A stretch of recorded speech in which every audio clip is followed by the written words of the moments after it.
네, 오늘 설교 제목이 주님의 결심입니다. 주님께서 뭔가를 결심하셨어요. 주님의 결심이 어떤 결심인지, 그 결심이 어떤 결과를 낳았는지에 대해서 우리가 좀 깊이 생각하고요. 우리도 인생을 살아가는데 때마다 순간순간마다 결심하거든요. 정말 주님 안에서 올바른 결심을 하는 우리 모두가 되기를 바랍니다. 우리는 보통 주님을 인격적인 분이시다 이렇게 말을 합니다. 옳은 말이죠. 주님은 우리 각 개인의 의사를 충분히 존중하시는 분입니다. 특히 성령께서는 억지로 역사하시지 않습니다. 그래서 성령 받기를 원하는 사람 혹은 성령의 은사를 원하는 사람들은 성령에 대해서 사모해야 됩니다. 내가 사모하고 간절히 원해야지 성령의 은사를 받고 성령을 받는 것이지, 내가 원하지도 않는데 성령의 은사가 내리거나 성령의 은혜가 우리에게 오지 않는단 말이죠. 1980년대에서 90년대 이 시카고에서도 제가 생각하기에 성령의 바람이 불었어요. 그 당시에는 교회마다 성령 집회가 열렸고요. 성령 집회가 열리면 아무리 작은 교회라고 할지라도 뭐 자리에 앉을 자리가 없이 꽉꽉 찼을 정도로 사람들이 뜨겁게 성령의 은사와 임재를 간구했었습니다. 그래서 그런지 성령의 바람이 아주 강하게 불었습니다. 그때 저도 하나님의 강력한 은혜를 받았고요. 그 결과 불신자였던 제가 주의 종까지 되기에 이르게 된 거죠. 성령의 바람이 부니까 당연히 성령의 은사도 나타나게 되었습니다. 그래서 교회마다 그 당시에 방언을 받은 사람들이 꽤 많이 있었습니다. 그러던 어느 날 제 처에게도 방언이 임한 거예요. 하루 종일 이상한 소리를 내면서 기도를 하는데 저는 처음에는 굉장히 좋지 않게 생각했습니다. 아니, 온전한 정신으로 신앙생활을 해야지 알아듣지도 못하는 뭐 기도인지 뭔지 그렇게 하루 종일 하는 것이 너무 광신적인 거 아니냐, 그런 생각을 한 거죠. 뭔가 좀 잘못됐다, 뭔가 이상하다, 이러다간 큰일 나겠다 싶어서 제가 이제 마음속으로 막아야 되겠다, 저거를. 그렇게 생각을 했는데 가만히 생각해 보니까 또 그렇게 생각할 것만은 아닌 것이 제 처의 태도가 굉장히 달라졌다는 거예요. 전에는 그냥 툭 하면 신경질 내고 짜증내던 사람이었는데 사람이 상냥해지면서 서비스가 너무 좋아지는 거예요. 소위 은혜를 받으니까 너무 서비스가 좋은 거예요. 그리고 기도를 몇 시간 하는데 그 얼굴에 기쁨이 막 있는 거예요. 기쁨이. 아니, 짜증내고 신경내던 사람이 기쁘고 막 상냥해지면 여러분 그게 막을 일입니까? 그래서 마음을 바꿨잖아요. 더 해라. 하루 종일 해라. 그러면서 그렇게 좋은 것이면 나도 한번 받아봤으면 좋겠다. 그래서 기도하기 시작했어요. 하나님한테, 하나님 저 성령 받고 싶으니까, 저 은사, 방언의 은사를 받고 싶으니까 방언 좀 주세요. 방언 좀 주세요. 아무리 기도해도 방언이 안 와요. 그래서 저는 그때 이게 뭐가 잘못된 건가? 아니, 기도하면 주신다 그랬는데 아니, 이렇게 기도하면 방언을 주셔야 될 거 아니냐? 내가 뭐 좀 잘못된 사람인가? 그래서 저는 어떤 생각까지 했냐면요, 내가 혹시 영혼이 없는 사람 아닌가? 창세기에 나오는 네피림처럼. 그러니까 하나님께서 좀 잠깐 실수하셔서 영혼은 딱 빼놓고 육신만 만들어 놓은 거 아니야? 뭐 별의별 생각이 다 드는 거예요. 그때는 뭐 믿은 지 얼마 안 됐으니까. 그러던 어느 날 어느 교회에서 은사 집회를 하는데 그곳에 오면 이제 방언을 받을 수 있다는 얘기를 들었어요. 방언, 그 집회만 오면 방언이 개런티. 그러니까 뭐 잘 됐다 그러고 그 집회를 갔습니다. 그래서 이제 찬송하고 설교 다 끝나고 난 다음에 이제 은사를 받는 기도 시간이 돌아왔어요. 방언 받기를 원하는 사람 다 앞에 나오라고 그러는 거예요. 저도 그냥 앞에 나가서 일렬로 쫙 섰습니다. 강사 목사님이 머리에 손을 얹고 큰 소리로 기도를 하는데 사람들이 막 여기저기서 퍽퍽 쓰러지는 거예요. 손을 얹으면 막 쓰러지는 거예요. 그러면서 그냥 여기저기서 방언이 터지는 거예요. 드디어 제 순서가 왔어요. 목사님이 손을 얹고 기도하는데 저는 이게 맹숭맹숭한 거예요. 아무런 뭔가 뜨거운 게 뭔가 가슴이 울렁 이게 전혀 없는 거예요. 쓰러지질 않는 거예요. 아무렇지도 않아요. 그랬더니 강사 목사님이 그러는 거예요. 저한테 몸에 힘을 빼고 모든 것을 하나님께 맡겨라. 그러면서 제 머리를 탁 미는 거예요. 근데 밀어도 안 넘어가. 밀어도 이러고 안 넘어가는 거예요. 참담한 실패였습니다. 그래서 그때 좀 참 고민을 했죠. 뭐가 문제인가? 그런데 이 옆을 보니까 저와 같이 쓰러지지 않는 완악한 인간들이 몇 더 있더라고요. 그 사람들한테 나무라 하더니 당신들 정말 방언받기 원하느냐? 그래서 그걸 말이라고 하느냐? 그래서 정말 부끄러움을 무릅쓰고 여기까지 나온 거 아니냐? 그랬더니 그 목사님이 할렐루야를 해보라는 거예요. 할렐루야.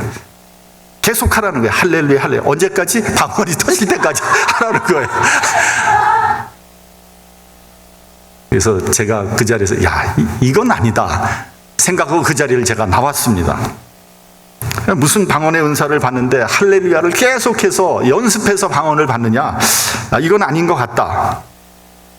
그런데 이제 나중에 이렇게 생각을 해보니까 그때 고집 피우지 말고 사모하는 마음으로 할렐루야를 계속 했더라면 방언을 받지 않았겠는가 하는 그런 생각이 드는 거예요. 무슨 말이냐 하면 그만큼 간절히 은사를 간구했더라면 하나님께서 왜 은사를 주지 않았겠습니까? 그러니까 소위 정성이 부족한 거죠. 간구하는 마음이 부족했던 거예요. 저의 알량한 자존심과 고집으로 인해서 방언을 받지 못했어요. 결과적으로 성령의 은사를 간절히 사모하지 못한 거죠.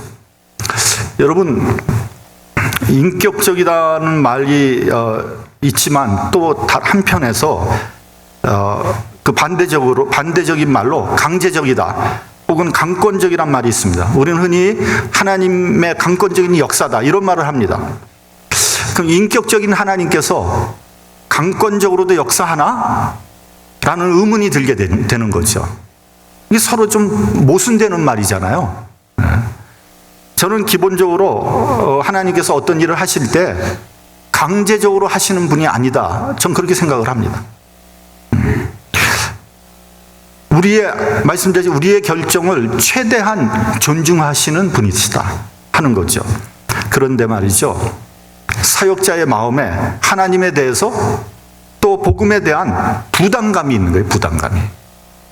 하나님의 사역에 대한 열망이 있고 그러다 보니까 하나님의 사역을 하지 않으면 견딜 수 없는 그런 마음이 있게 되는 거죠.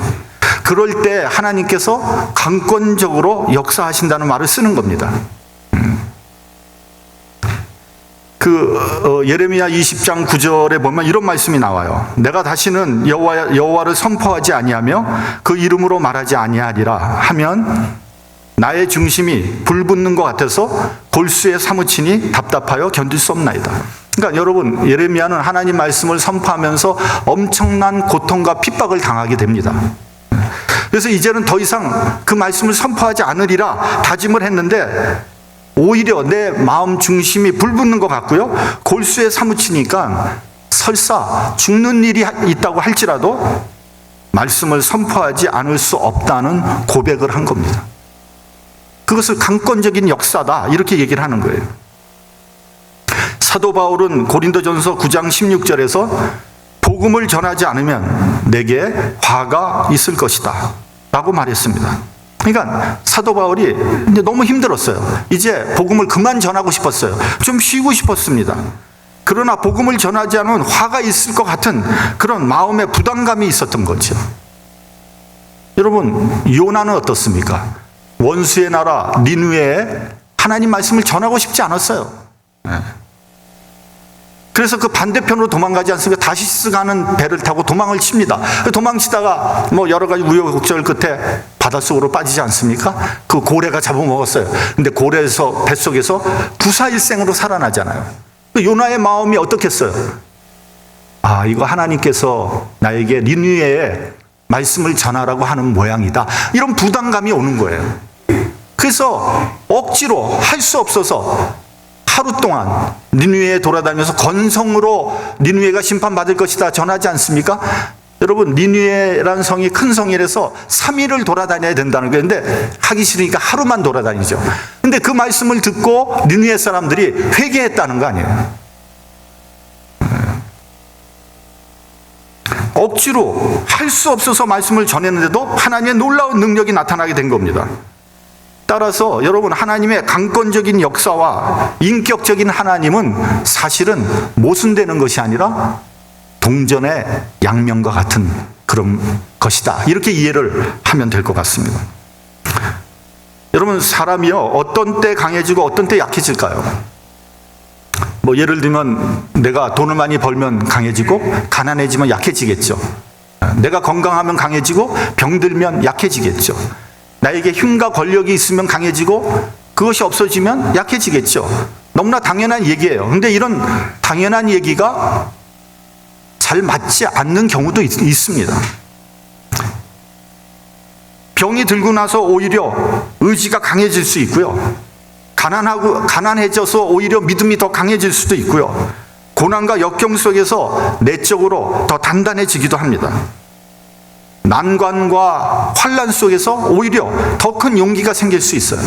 그래서 여러분, 실패를 두려워해서는 안 됩니다. 실패는 성공의 어머니예요. 그래서 지금 내가 당하는 이 고난이 반드시 나쁜 것만은 아닌 거예요. 그것이 오히려 내 믿음, 내 신앙생활에 더 큰 플러스가 될 수 있다는 거예요. 저는 진짜 사람의 마음이 약해지는 원인이 한 네 가지 정도 있다고 생각합니다. 사람은 언제 약해질까? 첫째는 양심의 가책을 받으면 약해집니다. 어떤 일을 할 때 그 일을 하는데 양심의 가책을 받아요. 그럼 어떻게 돼요? 떳떳하지 못한 거죠. 사람 눈치 보게 되고요. 비굴할 정도로 약해지는 거예요. 반대로 의로운 일을 하게 되면 떳떳해지고 마음이 강해집니다. 두 번째는요, 어떤 일을 할 때 이기적인 목적으로 그 일을 하면 사람이 약해져요. 왜냐하면 이건 나를 위해서 하는 일이거든요. 그러니까 위축이 되죠. 그리고 다른 사람의 지지도 받지 못하게 되는 겁니다. 이기심에 사로잡히면 자신감이 없어지고 약해지는 거예요. 반대로 인간은요, 남을 위해서 어떤 일을 할 때 혹은 공공의 유익을 위해서 어떤 일을 할 때는 굉장히 자신감이 생기고요, 용기가 생기는 겁니다. 그래서 인간을 도덕적인 존재라고 얘기를 하는 거예요. 아무리 약한 사람도요, 훌륭한 일을 할 때는 떳떳해지는 거예요. 힘이 나는 거죠. 왜요? 인간은 도덕적인 존재이기 때문에. 칸트가 한 말이에요, 칸트가. 셋째, 어떤 확실한 목적이 있을 때, 목적이 없을 때 약해지는 거예요. 내가 무엇 때문에 이 일을 하는지, 내가 왜 이 일을 하는지 잘 몰라요. 그러면 사람은 약해지는 거예요. 반대로 내 인생의 목적이 뚜렷할 때 사람은 강해집니다. 그래서 우리가 내 삶의 목적을 확실하게 정하는 것이 굉장히 중요한 일입니다. 그러면 강해지는 거예요. 여러분, 내 인생의 목적은 무엇입니까? 내가 살아야 하는 이유는 무엇입니까? 그냥 아무런 목적도 없이 사는 이유도 없이 살아가면 사람은 약해질 수밖에 없는 거예요. 아무것도 아닌 거예요. 이 목적이 흔들리면 사람은 한없이 약해지는 겁니다. 웨스트민스터 소요리 문답 제1항을 보면 사람의 목적은 무엇인가라고 묻고 있습니다. 그 답은 하나님을 영화롭게 하는 것과 영원토록 그를 즐거워하는 것이다 라고 되어 있습니다. 그렇습니다. 하나님을 모른다면 인생의 목적을 찾을 수 없고요. 그렇다면 그 사람은 약해질 수밖에 없는 거예요. 네. 여러분이 인생을 살아가는데 내가 내 인생 사는데 가장 잘한 짓이다, 이건 내가 아무리 생각해도 너무 잘했다, 이런 거 있습니까? 저는 예수 믿은 것이 제 인생 가운데 너무 잘된 일이에요. 아무리 생각해도 너무 잘했어요. 전 예수 믿고 나서 제 인생의 목적이 달라졌거든요. 내 삶의 이유가 달라졌어요. 그전에는 제가 돈 쫓아다녔거든요. 근데 돈을 쫓아다닌다 해서 돈이 벌리는 게 아니더라고요. 고생만 하는 거예요. 네. 이제는 돈 쫓아다니지 않고 하나님을 바라보고 사는 거 아닙니까? 인생의 목적이 바뀌는 거예요. 이게 강하게 말할 수 있는 거예요. 넷째로, 결단을 하지 못할 때 약해지는 거예요. 이렇게 할까 저렇게 할까 갈팡질팡하면요 약해질 수밖에 없습니다. 상황에 따라 마음을 바꾸면 비굴해지는 거예요. 반대로 확실히 결단을 하고 그 결단대로 밀고 나갈 때 강해지는 거예요. 우리 본문 51절을 같이 봉독을 하겠습니다. 본문 51절. 자, 시작. 예수께서 승천하실 기약이 차감해 예루살렘을 향하여 올라가기로 굳게 결심하시고, 예수께서 결심을 하셨어요. 저는 오늘 본문에서 한 3가지 정도를 결심했다고 생각을 합니다. 첫째는 주님께서 예루살렘을 향하여 올라가기로 굳게 결심을 했다는 거예요. 근데 여러분, 과거에도 예수님께서 예루살렘에 여러 번 갔거든요. 여러 번 순례를 하셨는데 이번에 특별히 굳게 결심한 이유가 무엇인가? 무엇 때문에 결심을 한 것인가? 하는 거죠. 십자가 지실 것을 결심하신 겁니다. 그런데요, 구태여 십자가 질 필요는 없었어요. 왜냐하면 예루살렘에 올라가지 않으면 십자가 질 이유가 없죠. 그래서 저 제자들도 십자가 올라가는 것을 막았습니다. 아니, 예루살렘 올라가는 것을 막았습니다. 그러나 주님께서는 굳게 결심하고 예루살렘으로 가신 거예요. 그렇기 때문에 십자가 사건은 우연이 아닙니다. 힘이 없어서, 재수가 없어서 로마 군병에 붙잡혀가지고 십자가 지신 것이 아닙니다. 주님은 이미 다 알고 계셨어요. 그러므로 이 십자가는 주님께서 스스로 선택하시고 결정하신 거예요. 그리고 그 결정을 꿋꿋하게 밀고 나간 거예요.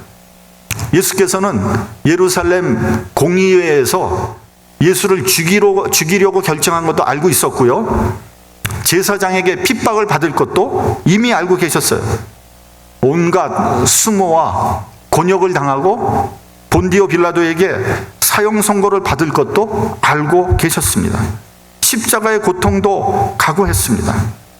주님은요, 십자가의 의미와 그 결론을 이미 알고 계셨어요. 여러분, 사람이 어떤 일을 할 때요, 결론을 알지 못하고 어떤 일을 하는 것, 그걸 막 예를 들면 깡패가 온단 말이에요. 깡패가 와서 깡패하고 맞붙어 싸워. 결론을 잘 몰라, 어떻게 될지. 그걸 뭐라 그러는지 아세요? 그 만용이라고, 만용. 깡패하고 싸우면 질 게 뻔하잖아요. 근데 싸워. 그 만용이에요, 만용. 근데 깡패하고 싸워서 질 걸 알아. 근데도 싸우면 그건 뭐예요? 그 용기예요, 용기. 그렇게 생각 안 해요? 네. 예수께서는 자기가, 당신이 어떻게 죽을 것을 이미 알고 계셨어요. 근데 그 길을 간 거예요. 진정한 용기죠.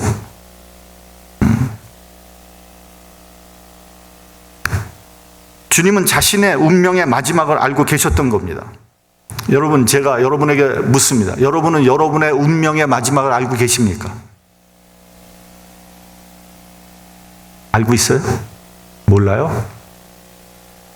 알고 계신 분, 손 한번 들어보세요. 내 운명의 마지막. 근데요, 다 알고 있어요. 다 알고 있어요, 여러분. 내 운명의 마지막, 다 알고 있습니다. 예를 한번 들어볼까요? 아마 가족들에게 둘러싸여서, 성도들에게 둘러싸여서 목사님이 임종 예배를 하면서 병원이나 양로원에서 여러분이 죽을 겁니다. 제가 목사라서 마지막 성도들의 임종 예배 드릴 때 다 똑같았어요. 다 똑같았어요. 여러분이라고 뭐 다를 줄 아십니까? 똑같이?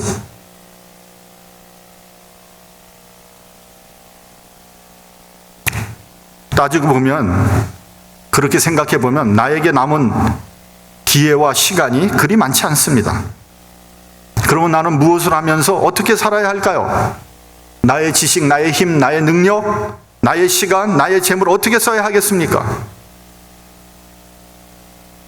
나의 운명의 마지막을 내가 알고 있는데 내가 그걸 어떻게 선용하겠냐는 거죠.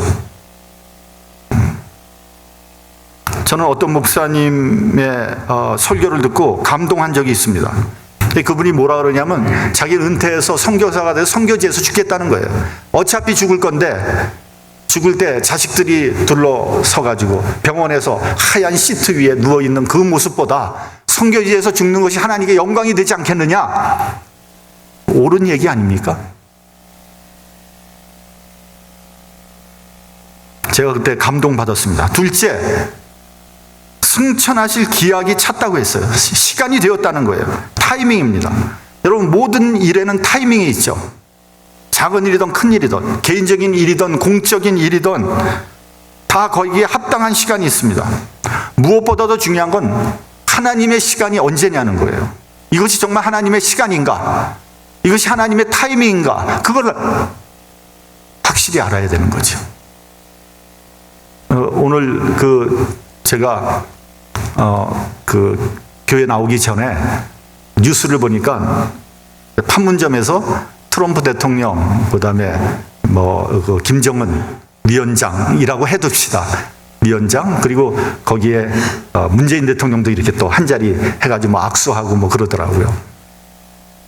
나중에 보니까 회담을 했다고 하기도 하고요. 저는 개인적으로 북미 간의 회담이 잘 돼서 북핵이 폐기되고 남북한의 평화시대가 열리기를 정말 간절히 바랍니다. 이건 대한민국의 운명이 달린 얘기거든요. 아마 한국 사람 중에서 그것을 바라지 않는 사람은 아마 한 사람도 없을 거예요.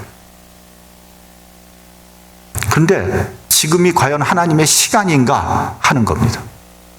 근데 저는 안타깝게도 잘 안 될 것 같아요. 정말 잘 되기를 바라는데 잘 안 될 것 같아요. 왜냐하면 첫째는 트럼프를 못 믿겠어요. 트럼프가 믿어지지가 않아요. 하도 막 이렇게 변하니까. 김정은 위원장 더 못 믿겠어.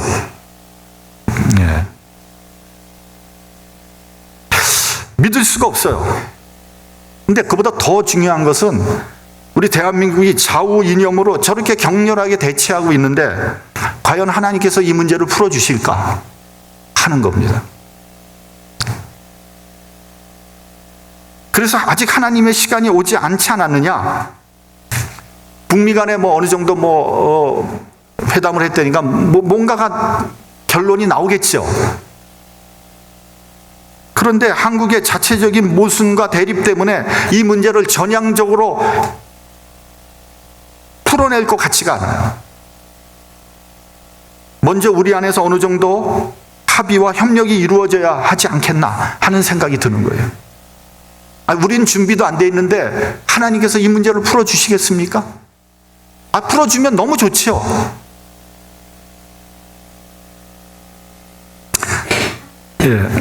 하나님의 시간 중요하다는 거죠. 그 다음에 우리가 알아야 될 것은요, 하나님 경륜 안에서 주어진 나의 시간입니다. 나의 시간은 얼마나 남아 있습니까? 나의 건강, 나의 힘, 나의 능력은 얼마나 남아 있습니까? 내가 쓸 수 있는 재물은 얼마나 남아 있습니까? 그렇다면 지금 내가 이 시간 내가 할 수 있는 일은 무엇입니까? 이것을 아는 것이 지혜예요, 여러분. 지혜로운 사람. 여러분, 우리가 가지고 있는 거 무한정 남아 있지 않습니다. 시편 90편 12절에 보면요, 우리에게 우리 날 계수함을 가르치사 지혜의 마음을 얻게 하소서 라고 말씀하고 있어요. 내 날이 얼마나 남아있나를 계수할 수 있는 것, 그것이 지혜라는 거예요. 여러분, 우리 목숨이 영원토록 삽니까? 나에게 남아있는 시간을 알아야 돼요. 나를 필요로 하고 나의 도움을 필요로 하는 곳이 있다면 그곳에 나의 시간과 정력을 쏟아 부어야 됩니다. 다 때가 있는 거예요. 그 때를 놓치면 하고 싶어도 못하는 거예요. 여러분, 사역이 나를 기다려주지 않습니다. 힘이 있을 때, 시간이 있을 때, 지식과 재물이 있을 때 주의 사역을 하는 거예요. 연세 드신 분들이 그런 말씀을 가끔 하십니다. 목사님, 이제는 이 일을 하고 싶어도 힘이 없어서 못합니다. 시켜도 못합니다. 재물이 없어서 못합니다. 그렇습니다. 다 없어지고 난 다음에 하고 싶어도 못하는 거예요. 세 번째 우리가 생각해야 할 것은 예수께서 당신의 귀한 목숨을 버리기로 결심했다는 거예요. 이것은 주님의 선택이고 결심입니다. 누가 빼앗는 것이 아니라 스스로 버리는 거예요. 영원한 생명을 얻기 위해서 내 썩어질 육신을 버리는 거예요. 여러분, 우리가 이것을 알아야 됩니다. 하나님의 뜻을 이루기 위해서 때로는 나의 뜻을 버려야 되는 거예요. 주님의 나라에서는 둘 중에 하나를 버려야 돼요. 둘 다 가질 수 없어요. 누가복음 16장에 보면요, 하나님과 재물을 겸하여 섬길 수 없다고 했습니다. 하나님을 섬기기를 원하는 사람은 재물을 초계와 같이 버려야 돼요. 재물을 벌기를 원하는 사람은 하나님을 섬길 수 없어요. 속담에 동가식 서가숙이란 말이 있습니다. 그 말은 동쪽에서 밥 먹고 서쪽에서 잔다는 거예요. 이제 그 말을 우리가 보통 나그네처럼 여기서 밥 먹고 저기 가서 자고 이렇게 생각하는데 사실 그 말 뜻이 그게 아닙니다. 원래는 원전에 보면 중국 제나라 때 한 처녀가 있었어요. 이 처녀에게 중매가 들어왔어요. 근데 두 총각이 들어왔는데 동쪽의 총각은 인물은 별론데 돈이 많아요. 서쪽의 총각은 인물은 좋은데 돈이 없어요. 양쪽에 떡을 진 거예요. 어떻게 결정해야 되겠습니까? 결정을 못하고 있는 거예요. 그래서 결국 나중에 어떻게 결정했느냐? 동쪽에 가서 밥 먹고 서쪽에 가서 자겠다고 결정을 한 거예요. 그럼 어떻게 됐겠어요? 둘 다 놓친 거죠. 둘 중에 하나를 택해야죠. 오늘 본문을 보면 세 종류의 사람이 나옵니다. 57절을 보면 주께서 어디를 가시든지 저는 주님을 좇을 것입니다. 굉장히 열정이 있는 사람이에요. 감정적인 사람이에요. 베드로와 같은 사람이죠. 그런데 그 사람의 마음속에는 어떤 마음이 있었느냐 하면 내가 예수님을 쫓아다니면 수지 맞을 것이다. 출세할 것이다. 이런 생각이 있었던 것 같아요. 왜냐하면 주님께서 이렇게 말씀하셨거든요. 여우도 굴이 있고 공중의 새도 집이 있으되 인자는 머리 둘 곳이 없다. 나를 쫓아다니면 뭐 출세하고 돈 벌고 좋은 집을 사는 거는커녕 거처할 방도 없다는 거예요. 그러니까 주님을 쫓으려면 이 정도 각오는 하고 쫓아야 된다는 거죠. 우리가 예수를 믿으면서 기도할 때 부귀영화를 달라고 졸라대는데 이건 대단히 위험한 신앙이에요. 여러분, 부귀영화를 얻으면요 예수를 버릴 가능성이 굉장히 많은 거예요. 등 따스하고 배부른데 뭐하러 십자가 고난을 감당하겠습니까? 마가복음 8장을 보면 사람이 만일 온 천하를 얻고도 제 목숨을 잃으면 무엇이 유익하겠는가? 라고 경고하고 계십니다. 내가 온 천하를 얻었어요. 근데 내 주님께서 주신 내 생명을 잃어버렸어요. 그 무슨 유익이 있겠냐는 거예요. 두 번째 사람은요, 먼저 가서 부친을 장사하게 허락해 달라고 합니다. 부친의 장례를 하지 말라는 게 아니에요. 해야죠. 장례가 났으면 해야 됩니다. 근데 지금 이 상황은 원문을 보면 부친이 죽지 않았어요. 근데 부친이 돌아가실 때까지 부친을 모시고 효도하겠다는 거예요. 효도도 좋죠. 근데 언제 주의 사역하겠습니까? 제가 신학교 다닐 때 아프리카에서 온 뭐 이디오피아인지 어디서 뭐 탄자니아 어디서 온 흑인이 있었어요. 그런 분들은 아주 특별히 이제 입학을 시켜주는 거죠. 장학금 다 주고 뭐 생활비까지 다 주고 와서 공부하라 그러는 거예요. 한 1년 정도 공부했는데 갑자기 돌아가겠대요? 왜 그러냐 했더니 아버님이 위독하다는 거예요. 그래가지고 시험도 기말 시험인데 보지 못하고 그냥 갔어요. 근데 1년이 넘게 못 돌아오는 거예요. 주의 일을 할 때는 뭐 다른 급한 일이 있죠. 그러나 주의 일을 그 일을 먼저 해야 된다는 거예요. 중요한 일은 하나님 나라를 전파하는 일이다. 이런 말씀입니다. 세 번째 사람은요, 먼저 내 가족을 작별하게 허락해 달라고 했습니다. 이 말씀은요, 주님과 함께 가는 그 결정을 가족으로부터 묻겠다는 거예요. 가족이 오케이 하면 가고, 가족이 오케이 하지 않으면 뭐 안 가겠다는 거예요. 역시 하나님의 사역을 하는 사람의 자세가 아닌 거죠. 주님께서는 손에 쟁기를 잡고 뒤를 돌아보는 자는 하나님 나라에 합당치 않다고 잘라서 말씀하셨어요. 여러분, 우리가 세상을 살아갈 때 결정해야 할 것들이 많이 있습니다. 여러분, 우리는 세상적인 결정을 해도 어떤 것은 얻고 어떤 것은 잃어야 됩니다. 버려야 될 것이 있어요. 여러분, 하나님의 사역을 하는 그 결정을 할 때 무엇을 얻고 무엇을 버리시겠습니까? 부귀영화를 얻고 영생을 버리는 어리석은 자가 되서는 안 됩니다. 반대로 영생을 얻고 부귀영화를 초계처럼 여길 수 있는 현명한 사람이 되어야 되겠습니다. 여러분, 우리 모두에게 주어진 제한된 시간, 제한된 재물, 제한된 지식, 능력, 힘이 있습니다. 이 제한된, 이 주어진 것들을 우리가 어떻게 쓸 것인가? 하나님의 영광을 위해서 쓰임받는 저와 여러분이 되시기를 주님의 이름으로 축원합니다. 세상 일에 모든 시간 다 버리고 모든 정력 다 버리는 어리석은 자가 되시지 않기를 주님의 이름으로 축원합니다. 기도하겠습니다.